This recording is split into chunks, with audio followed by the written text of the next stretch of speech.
સ્વાગત છે તમારા સૌનું આપણી ઓનલાઈન પાઠશાળામાં.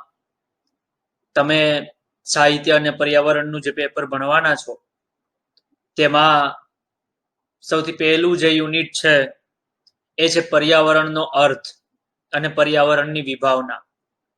તમારા માટે આ પર્યાવરણ નામની સંજ્ઞા અજાણી નથી. બહુ જ બધી વખત પાછલા ઘણા વર્ષોમાં તમે પર્યાવરણ નામની સંજ્ઞા સાંભળી છે અને પર્યાવરણ એટલે શું એનો આછો પાતળો ખ્યાલ પણ તમારી પાસે છે. ઘણા બધા લોકો એવું માનતા હોય છે કે પર્યાવરણની ચર્ચા કરવી, પર્યાવરણના પ્રશ્નો વિશેની ચર્ચા કરવી, એનો ઇજારો માત્ર વૈજ્ઞાનિકો પાસે છે. પણ એ મહત્વની વાત નથી, એ સર્વસાધારણ એવી વાત નથી. પર્યાવરણ એ સૌનું છે અને પર્યાવરણ વિશે ચર્ચા કરવી એ જેટલું કામ વૈજ્ઞાનિકોનું છે એટલું જ કામ કલાકારોનું પણ છે. પર્યાવરણના સંરક્ષણ માટે, પર્યાવરણને બચાવવા માટે જે રીતે વૈજ્ઞાનિકો મથી રહ્યા છે તેવી જ રીતે કલાકારો પણ પોતપોતાની રીતે પર્યાવરણને બચાવવા માટે પોતપોતાના પ્રયત્નો કરે છે. પર્યાવરણ એ આપણા સૌનું સહિયારું એવું એક ઘર છે કે જેની અંદર આપણે રહી રહ્યા છીએ. તમે જાણો છો કે પાછલા ઘણા વર્ષોમાં પર્યાવરણ અને એની ચિંતાજનક એવી સ્થિતિ આપણને હતા નહોતા કરી શકે એવી સ્થિતિએ હવે પર્યાવરણને આપણે પહોંચાડ્યું છે. તો સાહિત્યના વિદ્યાર્થીઓ સાહિત્યમાં પર્યાવરણની ચર્ચા કેવી રીતે કરી શકે, અથવા તો એક સાહિત્યકાર પર્યાવરણને બચાવવા માટે, એક કવિ પર્યાવરણને બચાવવા માટે, પર્યાવરણના સંરક્ષણ માટે શું કરી શકે છે તેની પણ કેટલીક વાતો આપણે આ પેપરમાં કરવાની થાય. એટલે એક સાહિત્યકાર અને એક વૈજ્ઞાનિક વચ્ચે કોઈ જ એવો તફાવત નથી હોતો, એ તો આપણે જાણીએ છીએ. આપણી ઘણી બધી સાહિત્યિક કૃતિઓમાં દુનિયાની સૌથી પહેલી શોધ કલ્પેલી છે આપણા કવિઓએ ને આપણા સાહિત્યકારોએ. તમે જાણો છો કે સબમરીનની કલ્પના એ વૈજ્ઞાનિકની કલ્પના નહોતી. સૌથી પહેલા તો એ એક સાહિત્યિક કૃતિમાં આવેલી કલ્પના હતી. જેવી રીતે હોટ એર બલૂન હોય કે ઉડતા વિમાનો હોય.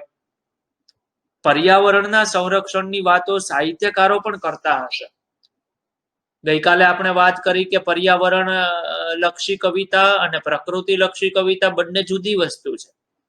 પ્રકૃતિની કવિતા એ પર્યાવરણ એમાં તો છે જ, પણ પ્રકૃતિની કવિતામાં પર્યાવરણના સંરક્ષણની કોઈ વાતો નથી હોતી. આજે તો પર્યાવરણ એક આપણા જીવનનો એક બહુ જ મહત્વનો મુદ્દો બની ગયો છે.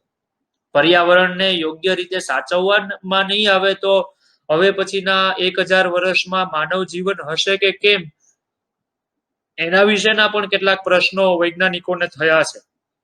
વૈજ્ઞાનિકો તો માને છે કે જો જે રીતે આપણે આધુનિક જીવન જીવી રહ્યા છીએ અને પર્યાવરણનું નિકંદન કાઢી રહ્યા છીએ, એ રીતે જો આપણે જીવશું તો ભવિષ્યમાં પર્યાવરણ નહીં પણ આ પૃથ્વી જ કદાચ નહીં હોય. એટલે આવી શંકાઓ વચ્ચે આપણે પર્યાવરણ બચાવો, પર્યાવરણનું ધ્યાન રાખો, પર્યાવરણનો ખ્યાલ કરો એની વાતો લઈને આવીએ છીએ. સાહિત્યિક કૃતિઓમાં તો બહુ જ પહેલાથી પર્યાવરણ એક કથન વિષય બનીને આવ્યો છે. ખાસ કરીને ભારતીય ઉપનિષદોમાં તો તમે જાણો છો કે ઈશાવાસ્યમ ઉપનિષદ જે છે, ઈશોપનિષદ, એમાં તો ઈશાવાસ્યમ વાળો જે પહેલો શ્લોક છે, ઈશાવાસ્યમ ઇદમ સર્વમ યત કિંચ જગત્યામ જગત તેન ત્યક્તેન ભુંજીતા વાળો જે શ્લોક છે, એ અહીં ત્યાં ને બધે હું છું, એ શું છે? એ પર્યાવરણની ચર્ચા કરતો મુદ્દો છે. તો આ વિષયને લઈને આપણે ચર્ચા કરવાની થાય. સાહિત્યિક કૃતિઓમાં પર્યાવરણ કેવી રીતે છે, સાહિત્યકારોએ એ પર્યાવરણને કેવી રીતે એને વિષય તરીકે લીધું છે, એની ચર્ચા આપણે આ પેપરમાં કરીશું. પરંતુ જ્યાં સુધી તમે પર્યાવરણ નામના મુદ્દાને સમજશો નહીં, પર્યાવરણ શું છે, પર્યાવરણનો સ્વભાવ કેવો છે, પર્યાવરણ કેવી રીતે બદલાય છે, એ તમે જ્યાં સુધી નહીં સમજો ત્યાં સુધી આ સાહિત્યિક કૃતિઓમાંથી પર્યાવરણનું તત્વ તમે નહીં પામી શકો. અને એમાં બહુ મોટું જોખમ છે કે તમે એ સાહિત્યિક કૃતિઓમાં પર્યાવરણને પ્રકૃતિમાં ખપાવી દેશો. પ્રકૃતિ એ પર્યાવરણનો એક ભાગ રહ્યો છે, પરંતુ પર્યાવરણ એક આખી વિશાળ પરિપ્રેક્ષ્યમાં જોવાની વસ્તુ છે. તો આપણે પર્યાવરણનો અર્થ જે સાધારણ રીતે લોકો ચર્ચે છે એ આપણે જોઈએ કે એમાં પર્યાવરણ કેવી રીતે આવે છે. તમે જુઓ કે કોઈ પણ એક મુદ્દો જેના વિશે તમે અભ્યાસ કરવા બેસો છો ત્યારે એની પાયાની 3 મહત્વના મુદ્દાઓ વિશે તમારે ચર્ચા કરવી જોઈએ. એક છે પર્યાવરણનો અર્થ, પર્યાવરણની સંરચના અને પર્યાવરણના સંરક્ષણના પ્રયાસો. જ્યાં સુધી તમે પર્યાવરણ એટલે શું એ નહીં સમજો ત્યાં સુધી આ 4 જે તમારી કૃતિઓ છે, મેઘદૂત, અકુપાર, પૃથ્વી અને વનાંચલ, એ કૃતિઓમાં તમે પર્યાવરણ કેવી રીતે આવ્યું છે એ તમે નહીં સમજી શકો. એ 4 સાહિત્યકારોએ પોતાની તે કૃતિઓમાં પર્યાવરણને કેવી રીતે સ્થાન આપ્યું છે, પર્યાવરણના કયા પ્રશ્નો વિશે ચર્ચા કરી છે, પર્યાવરણના કયા પ્રશ્નોના કયા ઉકેલો વિશે ચર્ચા કરી છે, એ તમને નહીં સમજાય જ્યાં સુધી તમે પર્યાવરણના અર્થને નહીં પામો. તો પર્યાવરણનું પોતાનું એક સ્ટ્રક્ચર છે, પોતાનું એક માળખું છે. એ પર્યાવરણની સંરચનાને પણ મારે ને તમારે સમજવી પડશે. આપણી આસપાસનું પર્યાવરણની સંરચના કેવી છે, ઘણા સમય મેઘદૂતના સમયની પર્યાવરણની સંરચના કેવી હતી અને ભવિષ્યમાં નઈતિ જેવી નવલકથાઓમાં જે પર્યાવરણ છે એની સંરચના સાહિત્યિક કૃતિઓમાં કેવી રીતે આવી છે એ પણ મારે ને તમારે સમજવું પડશે. પણ એ સમજતા પહેલા આપણે પર્યાવરણની સંરચનાને સમજવાની છે. પર્યાવરણ વિશે ચર્ચા થાય છે ત્યારે બહુ મહત્વનો મુદ્દો છે પર્યાવરણ સંરક્ષણનો પ્રયાસ. એના માટેનો અંગ્રેજી શબ્દ છે કન્ઝર્વેશન એફર્ટ્સ. આ શબ્દ તમે બહુ જ સાંભળ્યા હશે. સરકાર, દરેક દેશની સરકાર બહુ સજાગ થઈ ગઈ છે કે કોઈ પણ ભોગે આપણે આપણા પર્યાવરણને બચાવવું પડશે, નહીં તો આપણું ભવિષ્ય બહુ ધૂંધળું છે. આ સંરક્ષણના પ્રયાસો તો જ શક્ય બને જો તમે અને હું, સામાન્ય પ્રજા, સામાન્ય ગામમાં રહેનારો એક સાવ સામાન્ય કક્ષાનો જે માણસ છે એ પણ પર્યાવરણની કદર કરતો થાય, એવા પ્રયાસ હવે આપણે કરવા પડે છે. એટલે સાહિત્યના વિદ્યાર્થીઓ પર્યાવરણના સંરક્ષણમાં, સાહિત્યકાર પર્યાવરણના સંરક્ષણમાં કેવો ફાળો આપી શકે એમ છે, એની શક્યતાઓ આપણે તપાસવાની છે. કારણ કે સાહિત્યિક કૃતિઓ એ એક રીતે તો સમાજને ઘડવાનું કામ કરે છે. સાહિત્ય એ સમાજને ઘડે છે, કળા એ સમાજને ઘડે છે. તમે જાણો છો કે સરસ્વતી ચંદ્ર નામની નવલકથા જ્યારે ગોવર્ધનરામ ત્રિપાઠીએ લખી ત્યારે એમના મનમાં તો સમાજને સુધારવાનો એક આશય હતો, હે ને. એટલે એમાં એક ઉપદેશ આપવો હતો એમને ખબર હતી કે નિબંધ જો પોતે લખશે તો ઘણા લોકોને રસ નહીં પડે, એટલે એમને જે વાત કહેવી હતી, કલ્યાણ રાજ્ય ઘડવાની જે વાત કહેવી હતી, એ વાતને એમણે કથામાં ભેળવીને કીધી. અને આપણી પાસે સરસ્વતી ચંદ્ર છે. તો એવી કૃતિઓ, સાહિત્યિક કૃતિઓ, હેતુલક્ષી કૃતિઓ જ્યારે કોઈ એક સંરક્ષણના હેતુથી આપણી પાસે સમાજમાં આવે છે ત્યારે એનો પ્રભાવ બહુ જ મોટો હોય છે. અને એને કારણે પર્યાવરણને તૂટતું, ભાંગતું અને વિખેરાતું આપણે બચાવી શકીએ એમ છીએ. હું માનું છું કે ગુજરાતી ભાષામાં તો આવા સજાગ પ્રયત્નો બહુ ઓછા થયા છે જેમાં પર્યાવરણ સંરક્ષણની વાતો હોય. આમ તો પાછલા 50 વર્ષમાં જ આપણે પર્યાવરણ સંરક્ષણ ને પર્યાવરણ બચાવો ને એવી જોરશોરથી વાતો કરી છે. એટલે સ્વાભાવિક છે કે આપણી ભાષામાં, આપણા સાહિત્યમાં આવા સીધા પ્રયત્નો બહુ ઓછા થયા હોય. પરંતુ ધ્રુવ ભટ્ટ એકમાત્ર એવા સાહિત્યકાર છે કે જેમના સાહિત્યમાં પર્યાવરણ સંરક્ષણની સભાનતા એકદમ સજાગ રીતે આવી છે. ધ્રુવ ભટ્ટ આ મુદ્દા વિશે બહુ સજાગ છે અને એમની લગભગ બધી કૃતિઓ, ધ્રુવ ભટ્ટ સફળ શું કામ થયા એનું પણ એક કારણ મને એમના કવન વિષયો પર્યાવરણ લક્ષી છે. એટલે એમની મોટા ભાગની સાહિત્યિક કૃતિઓ તમે જોજો પર્યાવરણના કોઈક મુદ્દાની આસપાસ જ ચક્રાવો લેતી હશે. પછી એ સમુદ્રાંતિકે હોય, તમારી તત્વમસી હોય, કે તમારી અકુપાર ધ્રુવ ભટ્ટની નવલકથા હોય, કે પછી ન ઇતિ હોય. તો ધ્રુવ ભટ્ટ એવા સજાગ એવા સાહિત્યકાર છે. એટલે આપણે આ બધી ચર્ચા કરતા પહેલા પર્યાવરણ, જેને તમે અંગ્રેજીમાં એન્વાયરમેન્ટ કહો છો, એને સમજવા માટે એનો અર્થ, પર્યાવરણ એટલે શું એ સમજવું બહુ જરૂરી છે.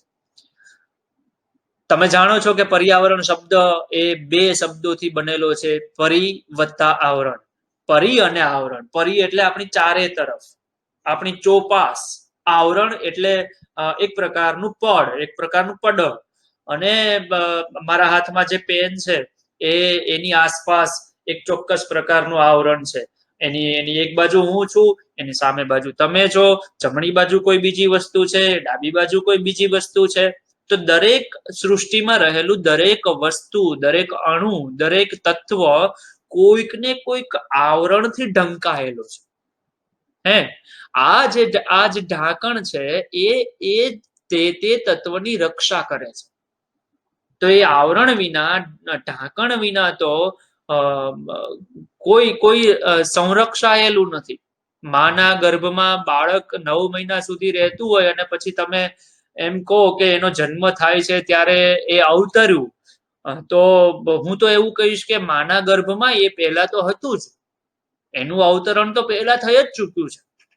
એટલે 9 મહિના સુધી માના ગર્ભમાં રહ્યું તો એ એક આવરણમાં હતું.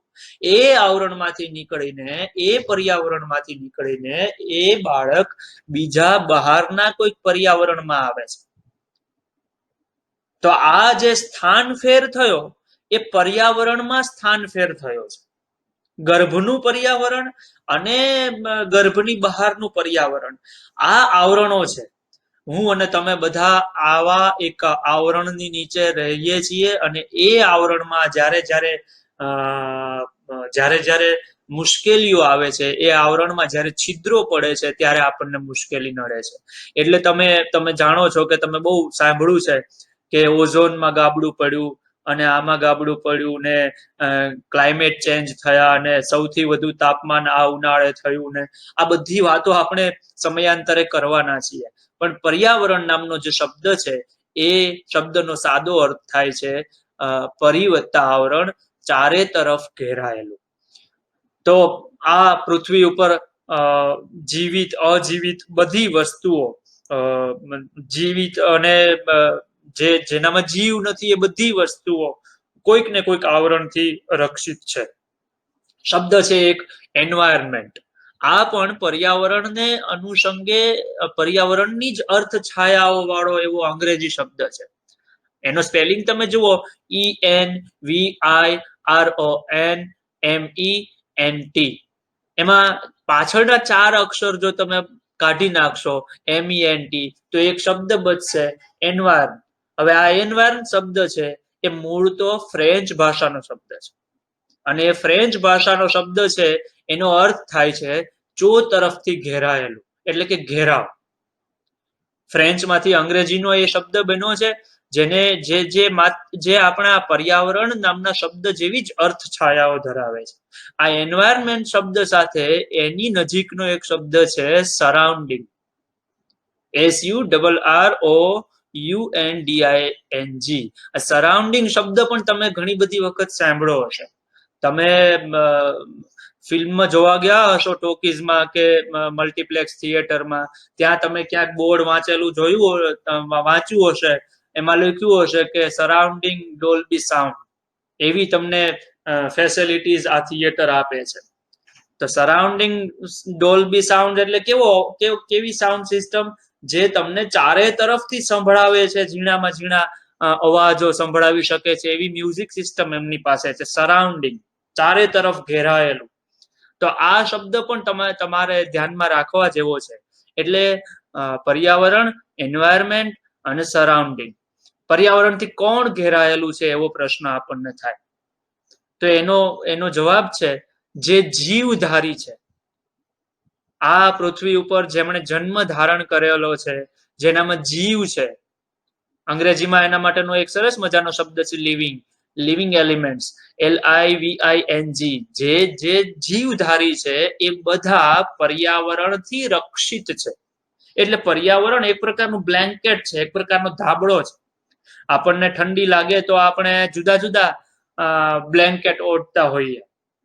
કોઈ સુવાળા મશરૂમના સુવાળા એવા બ્લેન્કેટ ઓઢતું હોય, તો કોઈ ઊનના ધાબળા ઓઢતું હોય, કોઈ નાની શાલ ઓઢતું હોય. હવે આ પર્યાવરણ મારી દ્રષ્ટિએ આપણને ટાઢ તડકા અને વરસાદથી બચાવનારું એવું એક આવરણ છે જીવધારીઓને. એ સિવાય પર્યાવરણથી કોણ ઘેરાયેલું છે? જીવધારી તો છે જ, ભૂચર, જળચર અને ખેચર. તમે આ બધું જાણો છો. એ સિવાય પર્યાવરણથી વનસ્પતિઓ પણ ઘેરાયેલી છે. એટલે ઘાસથી માંડીને મોટા મોટા વડલાના ઝાડ એ પણ કોઈ એક ચોક્કસ પર્યાવરણથી રક્ષિત છે. અમુક પ્રકારના ઘાસ આફ્રિકામાં જે થાય છે તે સૌરાષ્ટ્રમાં ન થતા હોય. અમુક પ્રકારના પ્રાણીઓ અમેરિકામાં અને ઓસ્ટ્રેલિયામાં જેવા થાય છે, જેવા હોય છે, એવા આપણે ત્યાં ન હોય. દાખલા તરીકે કાંગારૂ આપણે ત્યાં નથી, તો એવી રીતે સિંહ પણ બીજા પર્યાવરણમાં જીવવા મુશ્કેલ છે. એવી રીતે વડલાના ઝાડ બધે જ નોખા નોખા પ્રકારના હશે, આંબાના ઝાડ બધે નોખા નોખા પ્રકારના હશે. આવું એમનું નોખાપણું એમના પર્યાવરણને કારણે થાય છે. આપણે જ્યારે અકુપાર ભણશું ત્યારે આપણને પ્રશ્ન થશે કે કેમ આફ્રિકાના સિંહ અને ગીરના સિંહ વચ્ચે આટલો બધો તફાવત છે, અને આફ્રિકાના સિંહ માણસો ઉપર હુમલો કરે છે તો ગીરના સિંહ માણસો ઉપર કેમ હુમલો નથી કરતા? એની ચર્ચા સાહિત્યકારે કરી છે. એની ચર્ચા સાહિત્યકાર એની રીતે કરે છે. તો આ બધી ચર્ચાઓ આપણે જોવાની છે. ટૂંકમાં પર્યાવરણથી કોણ ઘેરાયેલું છે? તો તમારી પાસે જવાબ છે જીવધારી અને વનસ્પતિઓ. તો આ પર્યાવરણથી જે આ બે વસ્તુઓ ઘેરાયેલી છે એ જે આવરણથી આવૃત્ત છે. તમને કોઈ સાદી રીતે એવો પ્રશ્ન પૂછે કે પર્યાવરણ એટલે શું, તો તમારી પાસે સાદો જવાબ હોય કે જીવધારી લિવિંગ એલિમેન્ટ્સ અને પ્લાન્ટ્સ, જીવધારી અને વનસ્પતિઓ જે આવરણથી આવૃત્ત હોય એને પર્યાવરણ કહેવાય. તો આ એક આવરણનું નામ છે. આપણે એ ન દેખાતા, સમજાતા, સંભળાતા એવા એક જાદુઈ તત્વને તપાસવાનું છે. આપણા ભારતીય પરંપરામાં તો પર્યાવરણને ઈશ્વર પણ કહ્યો છે, અને એવા એક ઈશ્વરીય તત્વને આપણે સમજવાનું છે.